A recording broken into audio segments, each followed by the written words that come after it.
Chapter 7. The Coronation, the Confessional, and the Grey-Eyed Man of Mystery. Tuesday, June the 2nd, 1953. It had been a very long day, but what had Elizabeth expected? It wasn't as if any of her predecessors had enjoyed a nice and breezy coronation. It seemed to have gone relatively well. The TV cameras had made her awfully nervous. She had never liked being looked at. That was more Margaret's thing. But she had not tripped up or dropped anything, and considering how much her hands had been shaking at breakfast, this should have been verified a small miracle. As she stood in her dressing room, 3 pairs of hands dutifully removing all the necessary finery, she resigned herself to her fate. This would be her life now. She was the ruler of her people, the most public of their servants. Elizabeth decided that she needed some time alone. Philip was always so good about allowing her that. She dismissed her ladies-in-waiting, fastened the cord of her dressing gown, and made her way into the softly lit bedroom. It was already there, waiting for her on the writing desk, the large red briefing box. She had seen her father with that box more times than she could remember. It contained all the information the government thought the monarch ought to know. The gold letters on the front were so shiny that for a moment she wondered if the paint was still wet. ER2. Elizabeth Regina II. That's who she was now. The part of her people would care about. But how much of Lilibet would be allowed to stay in the coming months, years, decades? The transfer had been smooth, almost transactional. The whole system ran like clockwork. The royal wheel never stopped turning. She'd just become the new axle after the previous one had broken. It didn't seem to matter who she was or what she thought of the process. From now on, everything would be laid out for her. She would be advised as to where she should be, what she should say, and whom she should or should not meet. It would be very rare indeed for something to happen that was not premeditated, that she couldn't predict. There would, however, be exceptions. She hadn't noticed it at first. Perhaps the room had been too dark. Perhaps the vivid colour of the red box and the pressure that came with it had drawn her eyes so intently that she was blind to anything else. But as she became accustomed to the low light, she saw another box next to the first, the same size and shape, only this one was jet black. No one had ever mentioned a black box. She picked it up. Lilibet had always loved a mystery. Her father used to read her Sherlock Holmes when she couldn't sleep. Sometimes she had kept herself awake on purpose, just so that he would stay in her bedroom and read another. Elizabeth took the box to bed, feeling a little like a child peeking at her presents before Christmas morning. The smart brass latches opened with a satisfying click. Inside the black box was a book, its golden-gilded pages glimmering invitingly as she picked it up. The cover was completely black, apart from 3 words written in embossed gold. Regius Nempe Confessionis. Elizabeth remembered enough of her Latin schooling to roughly translate. "The Royal Confessional," the new queen whispered. Elizabeth opened the book. The first page was almost as brief as the cover, 20-second translation and addition. She flicked on her bedside lamp, turned the page, and began to read. She wouldn't stop until dawn. The book was full of stories. Its authors, her predecessors, hundreds of accounts of English kings and queens, some dating well back over 1,000 years. There were stories of war. One page held a rather remarkable depiction of the Bayeux tapestry. Lilibet had seen the original as a girl, whilst on holiday in France. She remembered staring at it for hours, but she didn't recognize the section depicted in the book. It had the familiar figure of William in the same red, green, and gold, but there was another man whom she'd never seen before, a tall king with a jet-black beard, a wreath-like crown, and a long coat embroidered with the most delicate flowers. The two men had their arms grasped together at the wrist, gold thread sewn in a spiral where they joined. Next to this image was an entry, Christmas Day, 1066.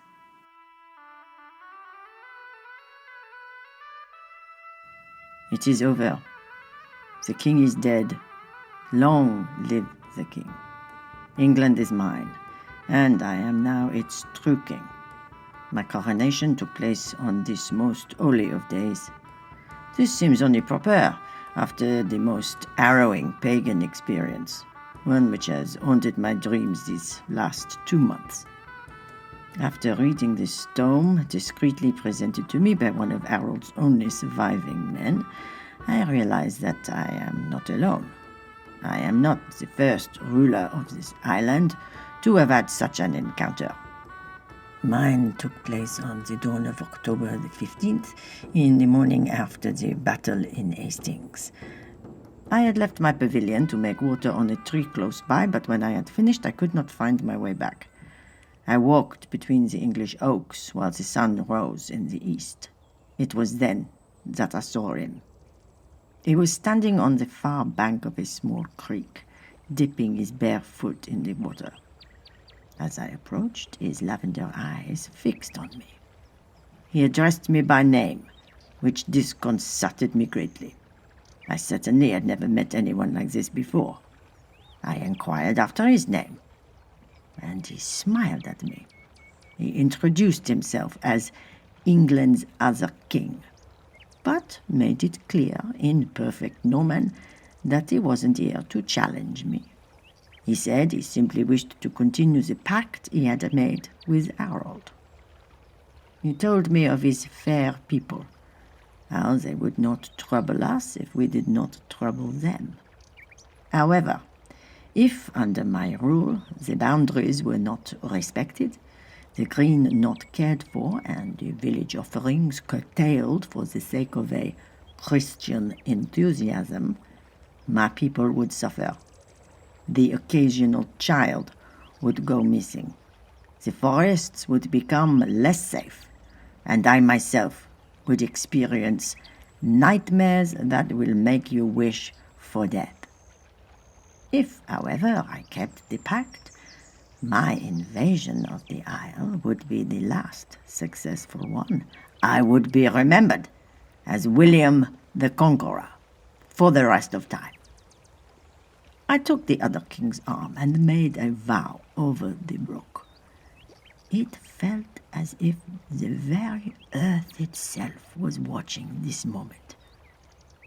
My heart quickened as a golden light began to dance where our flesh met. When it was over, he gave me the smallest of bows before vanishing into the trees. I turned in kind and found my pavilion in a matter of minutes. I am now king. I am the conqueror, and I hope never to see my counterpart again as long as I live. William I. There were stories of monsters. On another page, Elizabeth found a depiction of St. George and the dragon. It was drawn like one of the Christian icons that were still popular all over Europe. It showed a knight in full armour on a white steed, lance in hand, riding so low in the saddle he looked in danger of falling. He was stabbing at a snarling green lizard with pink leathery wings and a vicious-looking tail. All that could be seen of the knight's face were his eyes, a peculiar shade, almost grey. Next to this image was another royal entry, the 23rd of April, 1350. Why, you may ask, did I pick St. George? I understand. A Roman soldier from the 4th century who killed a dragon in Turkey does not seem like the obvious choice for the patron saint of England. Truth be told, I was simply trying to cover up a rather embarrassing incident that took place some months before on top of a hill in Uffington, Berkshire. We had been getting the most ridiculous reports from the locals, uneducated types, farmers, hunters, woodsmen, and the like. A dragon. Each of them reported seeing a dragon flying around, causing mischief. Of course, at court, these musings were first laughed off as just the imaginings of peasants. The last dragon of England had famously been killed 500 years before. See Alfred the Great's entry, page 17. But the chance to slay a dragon proved too tempting for one of my knights. Roland, the Duke of York's second son, rode off to Berkshire. He left on the 3rd of January, 1350, and returned on the back of a wagon on the 15th. His body was taken to my Privy Council chamber under the cover of darkness, so as not to cause a panic. I still remember the smell. Burnt flesh and hot metal. Roland was still in his armour. It had been impossible to pry his almost melted body from it. My advisers were awash with theories. Was this an elaborate hoax? Did we break the pact in any way? Were the Dutch to blame? Eventually we decided to discreetly send emissaries to the continent in search of a dragon expert. Word suggested there was still rather a lot of work for someone of that ilk on the mainland. The first expert arrived on the 4th of February, a Frenchman by the name of Thomas Toulouse, who certainly looked the part. He was a dashing young man with a deadly-looking lance, chestnut stallion, and bags of confidence. We were so sure of this champion that a royal procession accompanied him to Uffington. Toulouse went up the newly christened Dragon Hill, but never came down. The next few weeks proved just as fruitless. As king, I thought it proper to station myself close to the scene, asking that potential slayers report directly to me. We sent up a band of ferocious Norsemen, a handful of brave knights hailing from as far afield as Capapudauschen, and a wizard. The wizard was the only one to return, the tip of his long cap lit like a candle. He said slaying the beast was beyond his capabilities, but that he did have a recommendation, a monk who could be found in a small abbey called La Iglesia del Hombre que Busca on the west coast of Spain. The idea of potentially sending a man of holy orders to his death made me uneasy, but I was at my wits' end. There had been talk that maybe the king himself had to be the one to slay the beast. I was keen to put those rumours to bed. The dark-skinned monk arrived on the 1st of April. He was dressed in a simple brown robe, entirely without weapons.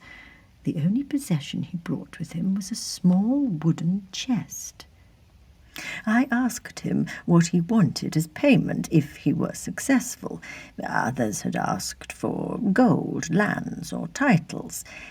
To my surprise, and without explanation, the monk only asked that he be allowed to cut down one English tree of his choosing. Naturally, I agreed. I then asked him what he would require to defeat the beast.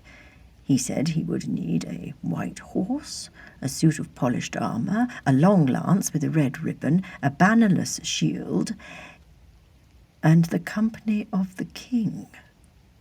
He made these requests publicly, in full view of all the nobles and knights in the Berkshire encampment, all of their eyes, and the monk's 2 grey ones, fixed on me. How could I refuse? We were swiftly armoured, horsed, and making our way up the hill. The effect of the new garments on the monk was startling. His dark skin and ebony hair stood in stark contrast to his shining silver armour, giving him an otherworldly look. His posture was different. Gone was the pious bend of a monk. Now a knight sat steadfast on the white steed, lance up, shield over arm, with that intriguing wooden chest strapped to the back of his saddle. On our short journey, I asked the monk exactly how he planned to kill the dragon. He smiled and said that he didn't intend to kill it, but to make it go away. Well, before I could protest, he continued, saying that it was imperative I do exactly as he said if I didn't want to be burnt to a cinder. We heard the dragon before we saw it.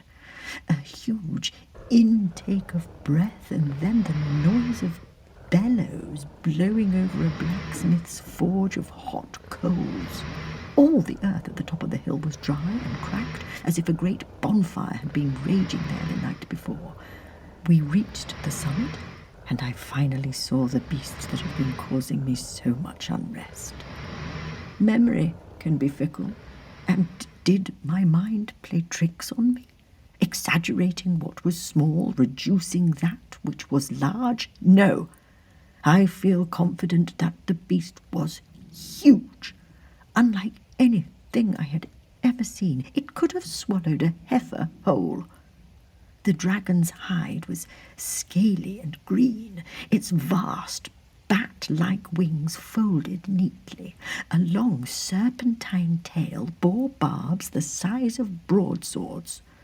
The creature looked at us with two large orange orbs. The monk gestured to me to stay back. I did not need persuasion.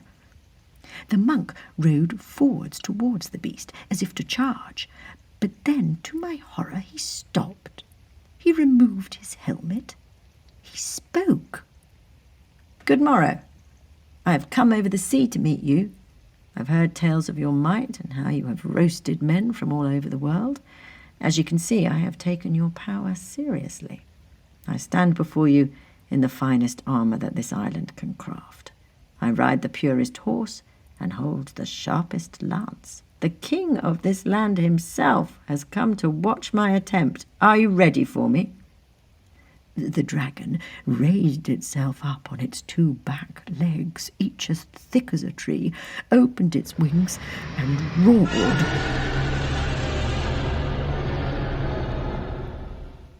The monk returned to me with a smile.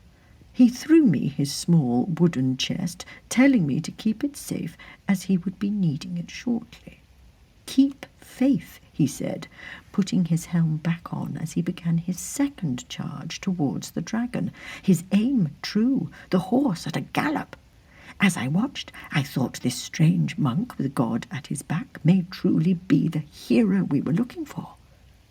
But then the monk's lance dipped. He tried to recover, to rebalance himself with his shield, but this caused his horse to panic.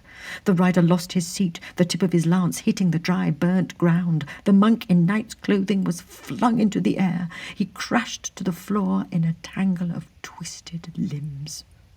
The dragon, upon seeing this, opened its mighty jaws and laughed. To all my successors reading this, you must believe me that I know this sounds peculiar. Dragons do not laugh. Dragons do not know of jokes or merriment. But there was no mistaking it. It was not a roar nor a snarl. It was a laugh. To my astonishment, the monk laughed too. He got up, dusted himself off as their mirth continued. When they were done, the monk began to speak again. I could not catch what he said, for I was now further back and out of harm's way. Then I heard another voice, a low bass timbre. It was coming from the dragon.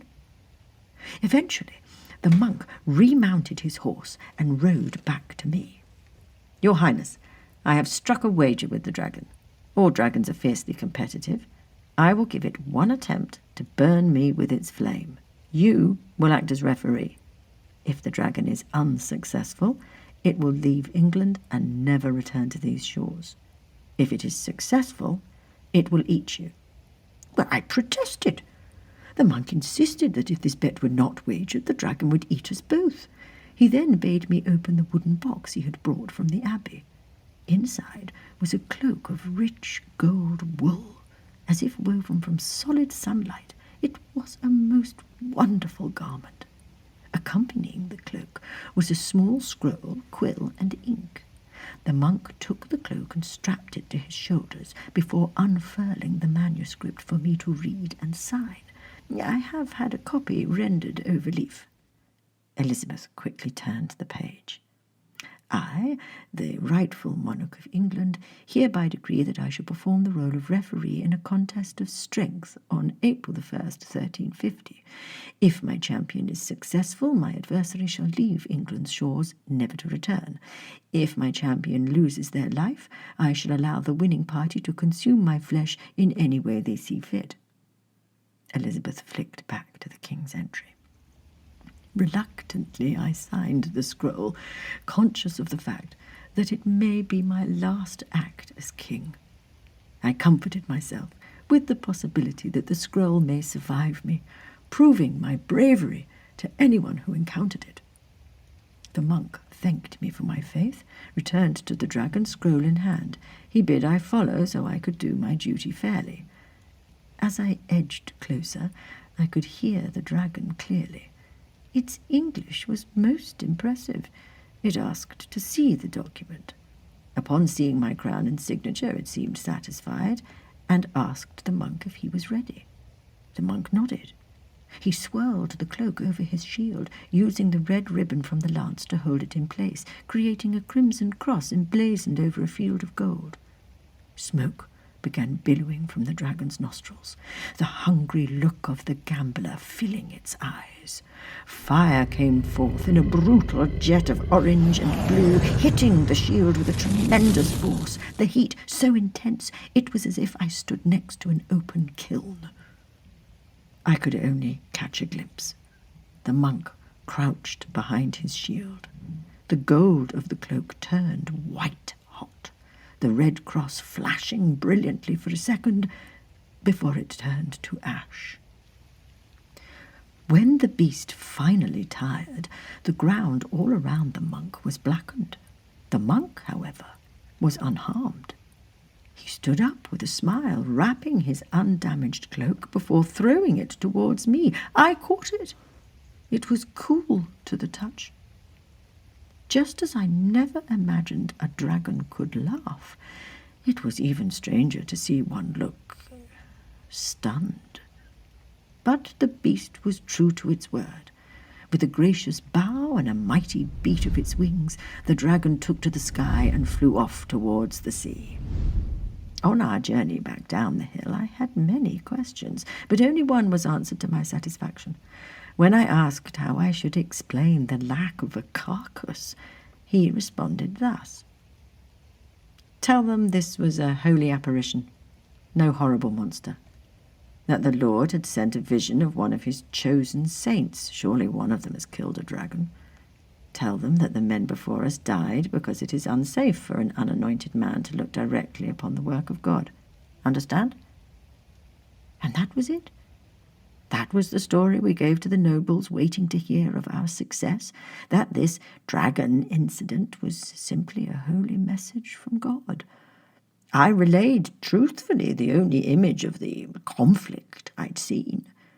A man in armor, untouched by dragon flame, brandishing a white shield with a red cross. The monk gave back the armor, the horse, the lance, and the shield. He parted with a polite nod of his head before setting off on foot to find his chosen tree, singing as he went. I only caught a few words. "Soon may the good day come, when God's cruel plan shall be undone. One day you'll be in my arms, but until that day I'll toil." I tried not to think on it too much. It certainly didn't sound like any hymn I was familiar with.